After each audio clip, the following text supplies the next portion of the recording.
नमस्ते दोस्तों, स्वागत है आप सबका फिर से एक बार नए ब्लॉग में। और आज हो रही है दूसरे दिन, यानी कल जो मेरा पैनिक वाला हालत था वो बहुत ही ज़्यादा मेरे लिए खतरनाक और भयानक था।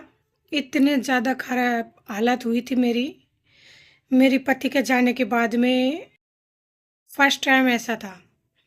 और ये मौका है ना, लोग बहुत दिनों से ढूंढ रहा था मेरे साथ, और उनको मौका मिल गया मेरे पति के जाने के बाद में। मुझे लगा नहीं था कि दुनिया में इस तरह से होती है प्रताड़ना। खास करके अड़ोस पड़ोस के जो लोग होंगे वो कभी ऐसा भी कर सकते हैं। तो कल देखा लोगों की हैवानियत कि एक अकेली औरत रहती है तो उसके ऊपर किस तरह टूट पड़ते हैं, लोग मारने तक को तैयार हो जाता है। उस घटना के बाद में मैंने वकील को कॉल किया था और वकील से बात की थी। तो वकील ने मुझे बोला, मैं गाइड करने के लिए हूँ ना, तो आप चाहे तो मतलब कुछ कर सकती हो, एक्शन ले सकती हो। तो इसके लिए आपको बाहर जाना पड़ेगा। वकील ने मुझे ये सलाह दिया था कि आप चाहे तो मतलब कोई कुछ कर सकती हो, मैं पूरा तो बोल के बयान नहीं कर सकती। तो फिर बोला इसके लिए आपको कहीं और जाना पड़ेगा, थोड़ा भाग दौड़ी करनी पड़ेगी, काम होगा लेकिन टाइम लगता है कोई भी कोर्ट कचहरी के मामले में। तो मैंने फिर सोचा कि रहने दो, लेकिन फिर मैं सोच रही हूँ कल से कहीं ऐसा तो नहीं कि मैं बहुत बड़ी आने वाले हादसे को चुनौती दे रही हूँ, या फिर ऐसा तो नहीं कि अगर मैं किसी के खिलाफ कोई भी कंप्लेंट वगैरह दर्ज कराऊं तो उसके बदले में जब तक कार्रवाई होगी होगी मतलब तब तक मेरे साथ ये लोग कुछ ना कुछ कर दे। क्योंकि लोग ये जानता है इसके कोई नहीं है, तो जिनका जो मन में आए जो करे जा रहा है। अगर मेरी बस में होता ना, मैं इसी टाइम यहाँ से छोड़ के चली जाती। लेकिन मेरा सबसे बड़ा मेन वजह ये है, दोनों बच्चों को लेकर मैं जाऊं तो जाऊं कहाँ। अगर रूम भाड़ा लेकर मैं कहीं भी रहने के लिए जाऊं ना, तो गर्मी के टाइम है और मेरा बच्चा बहुत छोटा है, मैं इनको छोड़ के ना तो काम पे जा सकती हूँ। सबसे बड़ी जो मेन फसाद का जड़ है ना, वो मैं यहीं पे फंस गई हूँ। और मेरी माँ आज 7-8 दिन से बीमार हो रही है, बीमार है, बिस्तर में पड़ी हुई है। अब मैं कैसे तो उनको मैं अपनी ये सारी बातें बताऊं। मैंने कुछ भी नहीं बताई उनको, ना ही शेयर किया, क्योंकि मेरे जिंदगी में उनके अलावा कोई भी नहीं है। तो आप लोग देख सकते हैं जो भी मेरा पुराना व्यूवर्स है कि देखिए एक आदमी की जिंदा होते सोते हम तीनों की क्या हालत है। कल रात को मैं सारे रात इस तरह की रोती रही, सारे रात में नहीं सोई थी। हालांकि आज सुबह से मैं सोई नहीं थी और अभी शाम के 5:30 बज रही है। लेकिन बस रोटी बना के मैंने बच्चों को खिला दिया, दोनों बच्चों को, और सोनू को ट्यूशन भेजा है, क्योंकि बच्चे के लिए जिंदा हूँ। और उन्हीं के लिए जो भी कर रही हूँ मैं, तो उनका जो भी खराब हुआ है मैं कोशिश करूंगी जब तक मैं जिंदा हूँ कि मैं उन्हें कभी कोई चोट ना पहुंचाऊं। तो फाइनली सोनू को ट्यूशन भेजा। सुबह से मेरी कुछ भी खाने की हिम्मत नहीं हुई। पूरे रात है ना ऐसे कप रही थी कमरे के अंदर बैठ के कि जैसे मतलब इंसान सर्दियों में भी नहीं थरथराते। बस बार बार भगवान से एक ही प्रार्थना कर रहे थे कि भगवान आपने मुझे क्यों छोड़ दिया, दो बच्चों के साथ में मुझे क्यों छोड़ दिया, क्यों नहीं मुझे अपने पास बुला लेते हो। कई सारे शिकायतें भगवान को बोला और यही कहा, या तो मुझे जीने के लिए रास्ता दिखा दो, और नहीं दिखा सकते हो तो मुझे अपने पास बुला लो, क्योंकि ये दुनिया और समाज बहुत ज्यादा जालिम है। मैंने कल उन लोगों का इतना गंदा बर्ताव देखा ना, जो शायद कोई भी औरत अगर देखेगी ना तो वो डर ही जाएगी। एक आदमी होकर मारने के लिए लोग बुला लेते हैं, जो मन में आए कहता है मैं सनकी टाइप का इंसान हूँ, मेरे से मत उलझ और मेरी बीवी बच्चों से दूर रह, नहीं तो तेरा कुछ भी कर दूंगा। तो इस आदमी की बातें सुन के आप देख लीजिए कैसा लगता है। और उसकी बीवी मुझे गंदे लैंग्वेज में गाली दे रही थी, बोल रही थी इसलिए तेरी पति ने तेरे को छोड़ा है क्योंकि तू इसी लायक है। मेरा दिल पर क्या बीतता है, ये सब बातें मेरा बड़ा बेटा सुनता है तो मेरे बड़े बेटे पर क्या बीतता होगा। वो तो बोल भी नहीं पाता है। रात को 3 बजे वो उठा था सो के पानी पीने के लिए, तो मुझे बोल रहा है, मम्मा आपकी आंखें इतना क्यों ऐसे हो गई है, देखो आपकी आंखें ना छोटी हो गई है। तो मैंने उसे कहा कोई बात नहीं बेटा, सुबह तक सही हो जाएगा, आप सो जाओ।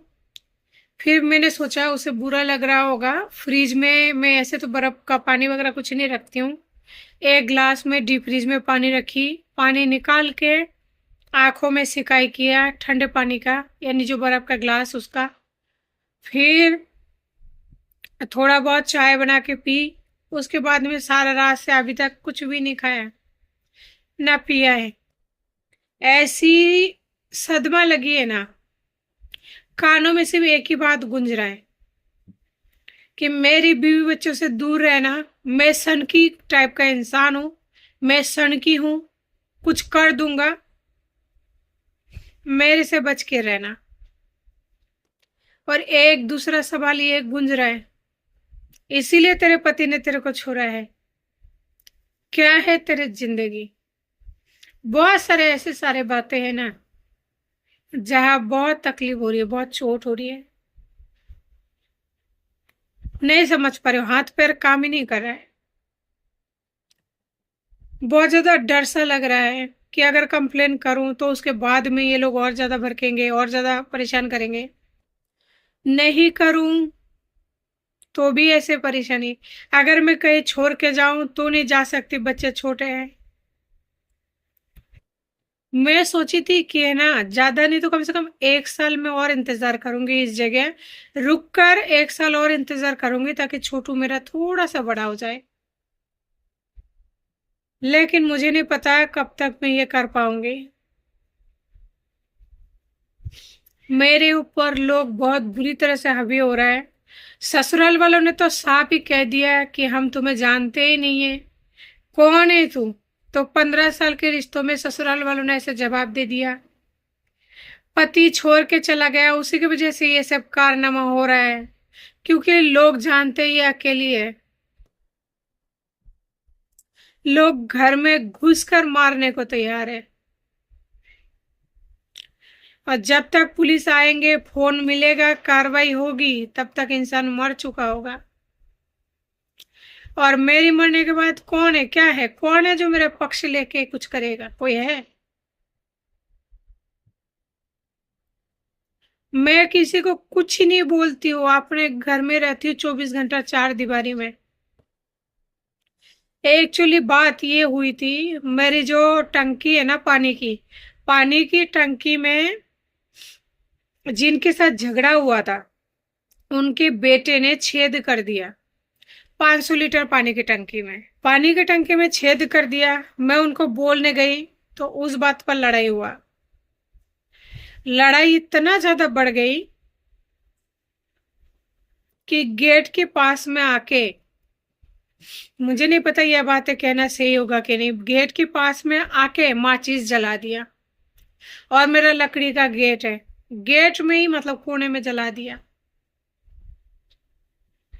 तो सोचिए इंसान क्यों ना दहले, क्यों ना अंदर बैठ के कप कपाए, 2 छोटे बच्चे और मैं। वैसे ही मेरा दिमाग काम नहीं करता, कोर्ट कचहरी, पैसा 1 रुपया हाथ में नहीं है, बच्चे का एडमिशन नहीं करा पाई। मैंने क्यों कहा उनको कि उनके बेटे ने मेरी 500 लीटर की टंकी में छेद कर दिए, क्यों कहा मैंने। बच्चा है, कर सकता है, कुछ भी कर सकता है वो, क्योंकि वो बच्चा है, 14-15 साल का है वो, 14-15 साल का है। तो टंकी में छेद कर दिया, बस इतनी सी बात बोली, तो क्यों बोल दिया आपने, बच्चा है, कुछ भी कर सकता है। गेट में आग लगा दिए,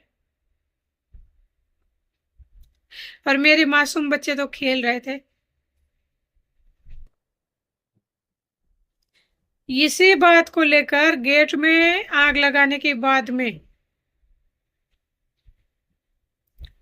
मारने तक को आ गए कि मैं कुछ भी कर सकता हूं, सन की टाइप का हूं मैं, मेरे भरोसे मत रहना। क्या कहूं ऐसे लोगों के लिए, लोगों से क्या शिकायत है। अपने आदमी इस तरह छोड़ के गए दुनिया की जूता खाने के लिए।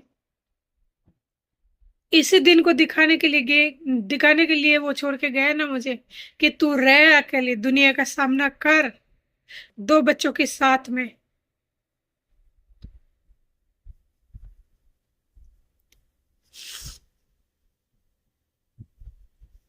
मुझे नहीं पता मेरा कब क्या हो जाएगा, क्योंकि लोग मेरे पीछे बहुत ज्यादा धूल हाथ धोकर पड़ा हुआ है। कल रात को मैं सो तक नहीं पाई, ऐसे कब तक बैठी रहूंगी। लोग गेट में माचिस का तिल्ली जलाकर जा रहे हैं, और अकेले होने की वजह से मैं कुछ ही नहीं कर पा रही हूँ। कैसे ना सिसके आए, कैसे ना रोना है। इसलिए रोना नहीं आया कि उन्होंने गेट में आग लगा दिया, इसलिए रोना आया कि भगवान, अकेली औरत होना इतना पाप है। और आज से 10 साल पहले भी मैंने अगर अपने आदमी का हाथ दूसरे जाति का होने के बावजूद भी अगर थमा था ना, वो इसलिए थमा था कम उम्र में दूसरे जाति का होते हुए भी, क्योंकि उस टाइम भी मेरी माँ के साथ मैं अकेली रहती थी, तो लड़के मुझे जीने नहीं देते थे, लड़के मुझे परेशान करते थे। ये बात मेरे आदमी को भी पता था, इस वजह से भी मेरी बहुत जल्दी मुझे जो भी शादी वगैरह करना था, उसे मुझे नहीं पता लव मैरिज कहते क्या कहते हैं, लेकिन मैं उस टाइम भी ऐसी वजह से किया था। मेरे आदमी को सब कुछ पता था। पता होते सोते भी उसने मुझे आज फिर से इस उम्र में मुझे छोड़ दिया दूसरे के हवाले, कि ले तू वापस से उसी चीज को रिपीट कर जो तू आज से 10 साल पहले करती थी, 15 साल पहले। शिकायत किससे करूं? भगवान से करूं जिन्होंने मुझे जिंदा छोड़ दिया, या आदमी से करूं जो मुझे इस तरह छोड़ के चले गए दो बच्चों के साथ में, या दुनिया से करूं जो गेट में माचिस का तिल्ली जला दिया बस इसलिए कि पानी की टंकी में छेद कर दिया, कहने के लिए गई कि तुम्हारे बेटे ने ये गलत किया है। मैं अकेली रहती हूँ, कैसे क्या करूंगी? तो बोलता है अकेली रहती है, तू कहे तो मेरे आदमी को भेज दूंगा तेरे पास में। और मैं ये बच्चों की कसम खा के कहती हूँ, मुझे सोनू की छोटू की दोनों बच्चों की कसम है, मैं अगर झूठ बोल रही हूं तो मेरी जिंदगी का कमाई दौलत दुनिया सब कुछ मेरे दोनों बच्चे हैं, सब कुछ मेरे दोनों बच्चे हैं। उनके अलावा कोई नहीं है, ना ही मेरे मन में कोई फीलिंग है, ना ही इस जन्म में किसी आदमी से मेरा टच भी होगा। मुझे नफरत हो गई है मेल से, सिवाय भाइयों की और रिश्तों के अलावा। बस दोनों बच्चों की कसम खा के कह रही हूँ, सिर्फ इतनी सी बात हुई थी, मैं उनको बोलने ही गई थी। मैं पहली बार यूट्यूब पर कसम खा रही हूँ, क्योंकि बहुत सारे लोग होंगे जिनको यकीन नहीं होगा। तो अकेली औरत होने पर इतना जलील करते हैं, इतना दुख होता है, इतना तकलीफ होता है ना, बर्दाश्त से बाहर होता है। मैं सच में गांव चली जाती कसम से, अगर मेरा 3,000 भी अगर मैं महीने में कमा लेती ना कोई भी काम करके, तो मैं गांव चली जाती। लेकिन मेरे पास ना तो गांव में जमीन है, ना यहाँ पे जमीन है, ना ही कुछ और है। ये जो फ्लैट है ये ब्लैंक फाइल है। जो लोग मेरी रेगुलर वीडियो देखते हैं उनको पता होगा कि ब्लैंक फाइल है मेरा। और ब्लैंक फाइल में ज्यादा नहीं, 3 लाख 4 लाख रुपए मिलते हैं। अगर बेचते हैं तो खरीदने जाओ तो 4 लाख 5 लाख रुपए चाहिए, लेकिन अगर बेचने जाओ तो 3 लाख, इतना ही, इससे ज्यादा होगा नहीं। 3 लाख रुपए में जयपुर के बाजार में कहाँ पर लोगे आप जमीन? कहीं पे भी, बंगाल में भी नहीं मिलेगा 3 लाख रुपए में जमीन। और मैं तो अपने को कुछ कर भी लूं, लेकिन इन बच्चों का क्या कसूर है? समझ नहीं आता कि जिंदा कैसे रहूं। ये जगह अगर छोड़ू तो कैसे छोड़ू, अगर नहीं छोड़ू तो कैसे रहूं? अगर आप लोगों के पास कोई भी आइडिया, कोई भी बात या कोई भी सलाह होना, तो मुझे कमेंट करके जरूर बताएं, मुझे ऐसी हालत में क्या करना चाहिए। मेरे गेट पे माचिस का तिल्ली लगा दिया, सिर्फ ये कहने के लिए गई थी कि टंकी में उन्होंने छेद कर दिया तुम्हारे बेटे ने। कहता है मैं संखी हूं, मैं कुछ भी कर दूंगा। मुझे नहीं पता ऐसे हालत में क्या करना चाहिए। दोनों बच्चों के हाथ पकड़ के अगर मैं कहीं किराए का रूम लेकर जाती हूँ ना, तो बच्चों पर बहुत बुरा प्रभाव पड़ेगा। और कोर्ट का चक्कर तो मुझे अभी लगनी है, क्योंकि देखिए मेंटेनेंस का केस डला हुआ है, तो तारीख तो पड़ती है कोर्ट कचहरी में, तो उसमें भी मुझे जाना ही पड़ेगा। और ये जो कोर्ट कचहरी का सिलसिला है बहुत लंबा चलता है, जब तक कि मेरा पति नहीं निपटाएगा ना इन चीजों को, तब तक नहीं निपटेगा। पति से ही सब कुछ हो पाएगा, वो जैसा करेगा ना वैसा ही सब कुछ सेटल होगा, इसके अलावा कुछ ही नहीं होगा। और मैं भी उसी बात का इंतजार कर रही हूँ कि कोर्ट का तारीख पड़े और मेरे पति को बुलाए और वो इन सारे चीजों का निपटान करे, जो भी करेंगे। अगर रहना होगा तो आ जाए, नहीं रहना होगा तो जाओ यार, अपना रास्ता तुम जाओ। मुझे सिर्फ और सिर्फ बच्चों का खर्चा, पढ़ाई का खर्चा दे दो और तुम निकलो, दफा हो जाओ। क्योंकि तेरे जैसे पति के जिंदा होते हुए मैं नरक की जिंदगी देखती हूँ। मेरे बच्चे घर से निकलना बंद कर दिए क्योंकि दुनिया उनको मारने के लिए तैयार हो गए। तो ऐसी जिंदगी तूने दी है उन बच्चों को ना, तो तेरे जैसे पति अब नहीं चाहिए। आना हो तो आ जाना, नहीं आना हो मेरे बच्चे का हिसाब कर दे पढ़ाई का। 18 साल तक का खर्चा पानी दे दे उसको और निकल साइड में। तेरे जैसे ना बहुत आते हैं, ठीक है। तुझे पति का जो दर्जा मिल गया ना, वो तेरी पूरे पुश्तनी का किस्मत है। मुझे पहले पता नहीं था, अब जो होना है वो हो गया। तो बच्चे का खर्चा पानी दे दे और निकल। नहीं चाहिए, ऑन कैमरा कह रही हूँ। ले लेना यहाँ से क्लिप कट के, इतना सा क्लिप कट के लेके दिखा लेना वकील को कि मेरा पत्नी ऐसे बोलता है, या फिर इस वीडियो को दिखा देना कि मेरा पत्नी, एक्स पत्नी या एक्स वाइफ ऐसे बोल रही है। जा, तेरे लिए सबूत भी बन जाएगा कि ऐसे बोली है। रहना है तो आ जाना, नहीं रहना है तो मेरे बच्चे की पढ़ाई का खर्चा और हिसाब कर दे और निकल यहाँ से। आई समझ में? तूने जीते जी मुझे और मेरे बच्चों को नरक का दर्शन कराया ना, जीते जी मेरे बच्चों को और मुझे मार दिया ना, जीते जी तूने लाश बना दी है ना। मेरी भावनाओं के साथ खेला है, मेरी माँ के जिंदगी के साथ खेला है, माँ की बुढ़ापा के साथ खेला है। तेरे भी वक्त आएगा, तेरे वक्त जरूर आएगा, बहुत जल्दी आएगा। 5 साल में मेरा बच्चा बड़ा हो जाएगा, मैं फ्री हो जाऊंगी। पर 5 साल बाद तेरा क्या होगा? तेरे परिवार वाले तेरा साथ दे रहे हैं ना, और वो औरत, उससे तो मुझे शिकायत नहीं है। गैरों से क्या शिकायत होती है? शिकायत तो अपनों से होती है, जो आप अपने ही बच्चों को मार दिया जिंदा। ना किशोर कुमार शर्मा, तैयार रहना भगवान की बार के लिए।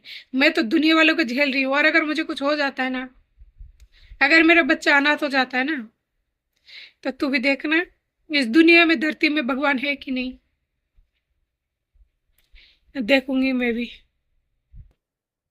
तो दोस्तों, आप लोगों से यही विनती करती हूँ, अगर आप लोगों के पास कोई भी सलाह हो, कोई भी सलाह, कुछ भी आप लोग मुझे बताना चाहते हो, राह दिखाना चाहते हो, तो प्लीज मुझे कमेंट करके जरूर बताना कि दीदी आप ऐसा करो। इस टाइम मेरे साथ बहुत ज्यादा टॉर्चर हो रहा है, मैं नहीं बर्दाश्त कर पा रही हूँ।